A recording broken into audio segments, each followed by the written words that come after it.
Lettuce. अब याद रखिएगा आज का जो लेक्चर है वो सबसे ज्यादा इंपॉर्टेंट है, तो लिखिए लेटिस दैट इज रेगुलर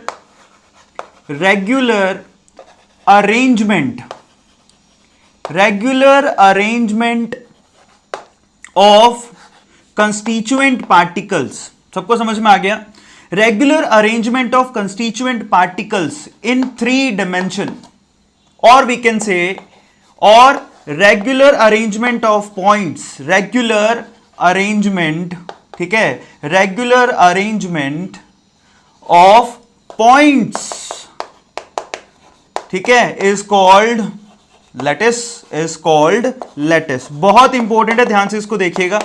जब मैं क्या करूं कंस्टिट्यूएंट पार्टिकल्स का, या फिर मैं बोलूं कंस्टिट्यूएंट पार्टिकल, देखो पार्टिकल अगर हम बात करें तो हमको पता है जो पार्टिकल वो एटम होगा या मॉलिक्यूल, वो कैसे होते हैं, बिल्कुल स्फेयर के जैसे।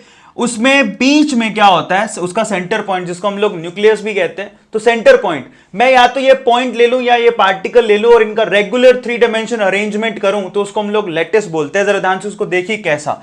रेगुलर का मतलब बिल्कुल डिसिप्लिन्ड अरेंजमेंट होना चाहिए। जरा ध्यान से उसको देखो, मैं यहां बनाता हूं। Now look at it. मैंने ये पहला पॉइंट लिया, ठीक है। मैंने आपसे पहले ही कह दिया था कि हमें पूरे स्फेयर बनाने की जरूरत नहीं है, आप उसका सेंटर पॉइंट बना दो, वो ऑटोमेटिकली यहां पर ये दिखाएगा कि यहां पर एक एटम है। सबको समझ में आ गया? तो उसका सेंटर पॉइंट मैंने यहां लगा दिया।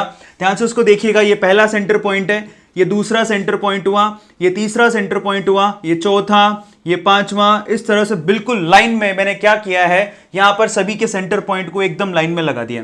अच्छा, उसके बाद नेक्स्ट यहां पर मैं इन दोनों के बीच में लगा रहा हूं, फिर इन दोनों के बीच में, इन दोनों के बीच में, इन दोनों के बीच में। देखिए कई बार से सवाल पूछे कि इन दोनों के बीच में कैसे लगा दिया, तो आप खुद से इसको इमेजिन करो। सपोज कि आपके घर में पार्टी है, लड्डू है, और लड्डू को आपको आपके मम्मा बोलती कि इसको क्या करो, एक डब्बे में पैक करो। तो आपके पास है ना तरीके बहुत सारे डब्बे में पैक करने के। या तो आप क्या करो, एक लड्डू के जस्ट नीचे लड्डू लगाओ, या फिर ये पॉसिबिलिटी है ना कि ये 2 लड्डू लगे हुए हैं, उन दोनों लड्डुओं के बिल्कुल बीच में एक लड्डू लगा दो। सो वो पैकिंग एफिशिएंसी को बढ़ाता है एक्चुअली। उससे ज्यादा आप एटम को क्या कर सकते हैं, उस पर्टिकुलर स्पेस में कवर कर सकते हैं, ज्यादा स्पेस को कवर कर पाएंगे। तो ये जो अरेंजमेंट है वो काफी ज्यादा इफेक्टिव है।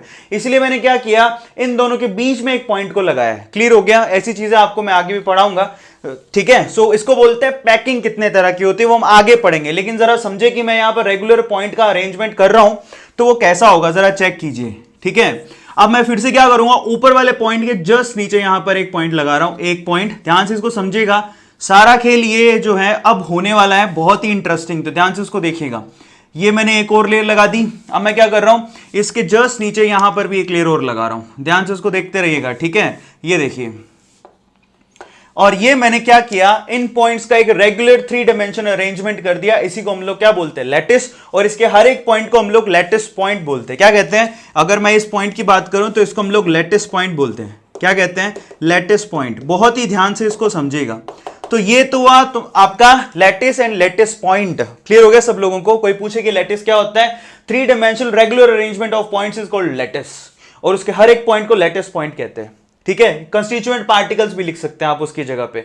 अब जो नेक्स्ट जो डेफिनेशन हमारे सामने आती है वो है यूनिट सेल, ठीक है। यूनिट सेल क्या होता है, तो जरा ध्यान से इसको देखो, यूनिट सेल क्या होता है। आपको पता है आपका घर कैसे बना है, आपने कभी गौर से देखा है, आपके ब्रिक से। एक छोटा सा यूनिट जो कि पूरे लेटिस को बनाता है, मतलब क्या है, आप छोटी ब्रिक लें और उस ब्रिक में क्या करें, उसको ब्रिक को कंटिन्यूसली क्या करें, अरेंज करें। एक ब्रिक, फिर दूसरी ब्रिक, तीसरी ब्रिक, उसके ऊपर ब्रिक, नीचे ब्रिक, आगे ब्रिक, पीछे ब्रिक, तो उससे क्या होगा, एक पूरी दीवार खड़ी हो जाएगी।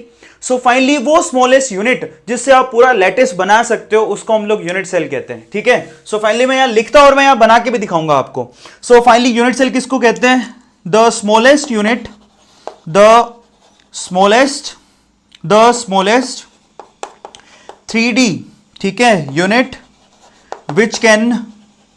which can form lattice after repetition। अगर आप उसको बार बार रिपीट करते रहें तो वो पूरा लेटिस को फॉर्म कर देगी। उसी को हम लोग क्या बोलते हैं, यूनिट सेल। तो मैं यहां पे आपको दिखाता हूं मेरा मतलब क्या है, जरा ध्यान से उसको चेक करें। सो चलिए गाइस, यहां पे मैं आप लोगों को यूनिट सेल बना के दिखाता हूं, जरा ध्यान से इसको देखो। मैंने आपसे क्या कहा कि ऐसी स्मॉलेस्ट 3 डायमेंशन यूनिट जिसको बार बार अगर हम रिपीट करें तो लैटिस की फॉर्मेशन होती है। तो जरा ध्यान से इसको देखो, यहां पर हमारे पास लैटिस बना हुआ है, तो यहां पर हम क्या करेंगे, एक स्मॉलेस्ट यूनिट बनाते हैं जिसको रिपीट करेंगे तो पूरा लैटिस फॉर्म हो जाएगा, ठीक है, यानी क्रिस्टल फॉर्म हो जाएगा। जरा ध्यान से उसको देखिए, देखिए जरा ध्यान से, यहां से मैं इसको जोड़ देता हूं, ये एक इस तरह से मैंने इसको जोड़ दिया, ये देखिए, ठीक है। और ऐसा ही हम लोग नीचे से भी जोड़ देते हैं। सपोज मैंने यहां से इसको यूं जोड़ दिया है, ये, ठीक है, और अब मैंने इसको नीचे इस तरह से जोड़ दिया है, ये देखिए, देखिए फटाफट से, और फाइनली यहां से यहां और यहां से यहां। ये जो आपके पास it's a kind of brick, आप ऐसे समझिए क्यूबिक ब्रिक है जिसको अगर मैं रिपीट करूंगा तो पूरा लैटिस फॉर्म हो जाएगा। तो ये पहली ब्रिक है। अब ऐसी ब्रिक आपको और भी दिखेंगी, कैसे, जरा ध्यान से इसको चेक करो। फिर से मैं यहां क्या कर रहा हूं, इसको यहां से यहां, यहां एंड यहां, इस तरह से मैंने इसको लिख दिया, ठीक है। इसी तरह से मैं नीचे भी यहां से यहां जोड़ दिया, इसको यहां जोड़ दिया, इसको यहां जोड़ दिया, ठीक है। अब मैं नीचे क्या करता हूं, उन पॉइंट्स को नीचे लेके आ जाता हूं, यहां से देखिए इन पॉइंट्स को नीचे लेके आ गया। अब आप खुद से देखो, एक बॉक्स और दूसरा बॉक्स, जैसे ही मैं इनको कंटिन्यूसली जोड़ते जाऊंगा तो पूरा लैटिस फॉर्म हो जाएगा। तो मतलब इसका ये है, तो ये स्मॉलेस्ट यूनिट ही, इसको क्या बोलते हैं हम लोग, यूनिट सेल बोलते हैं। क्लियर हो गया, जिसको बार बार अगर आप रिपीट करोगे तो पूरे लैटिस की फॉर्मेशन हो जाएगी। तो ये मतलब निकलता है इसका यूनिट सेल का। सबको क्लियर हो गया। अब फाइनली यूनिट सेल कितने तरह की होती है, जितने एक्सपेरिमेंट करके जितने एटम को देखा गया है, जितने भी एक्सपेरिमेंट किए गए उनके हिसाब से यूनिट सेल टोटल 4 तरह की होती हैं। तो जरा ध्यान से उसको देखिए, बस यहां से हमारा चैप्टर शुरू होता है, ठीक है। तो यूनिट सेल होती है टोटल 4 तरह की। पहले मैं यहां पर इनके नाम लिखता हूं, फिर एक एक करके उनको पढ़ेंगे।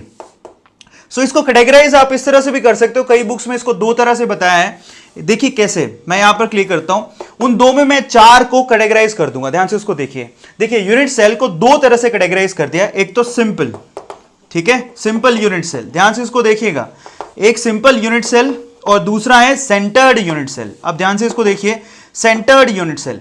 अब आप कहेंगे कि सिंपल और सेंटर्ड हमने पहली बार देखा है, ये वही है, बस उसको अलग अलग तरीके से कैटेगराइज करते हैं और कुछ है नहीं। देखिए सिंपल को हम लोग प्रिमिटिव यूनिट सेल भी कहते हैं। क्या कहते हैं, primitive unit cell, primitive unit cell. Clear हो गया, इसका ये भी नाम है। तो अगर आप ये नाम भी देखें तो आप घबराइएगा नहीं, एक ही बात है, प्रिमिटिव का मतलब सिंपल यूनिट सेल ही होती है। अब ये क्या होता है हम आगे पढ़ते हैं। और सेंटर्ड यूनिट सेल जो है ना, टोटल 3 तरह की होती है। अब देखिए हो गया ना अपने आप से 4 तरह से, ध्यान से उसको देखिए, ये 4 तरीके से हो गया। पहला है सिंपल, अब जो मैं 3 लिखने जा रहा हूं वो सेंटर्ड यूनिट सेल में काउंट होता है। तो कौन कौन सी है, सबसे पहले है फेस सेंटर्ड, कौन सी है, फेस सेंटर्ड।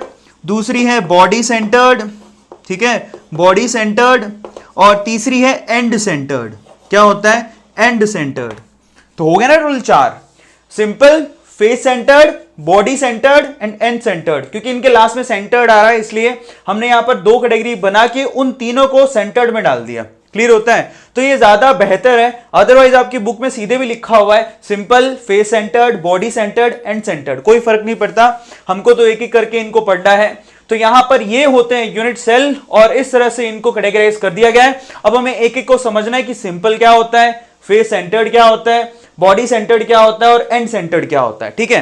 सो चलिए गाइस फटाफट से आगे चलते हैं, लेकिन उससे पहले इसका स्क्रीनशॉट ले लीजिए।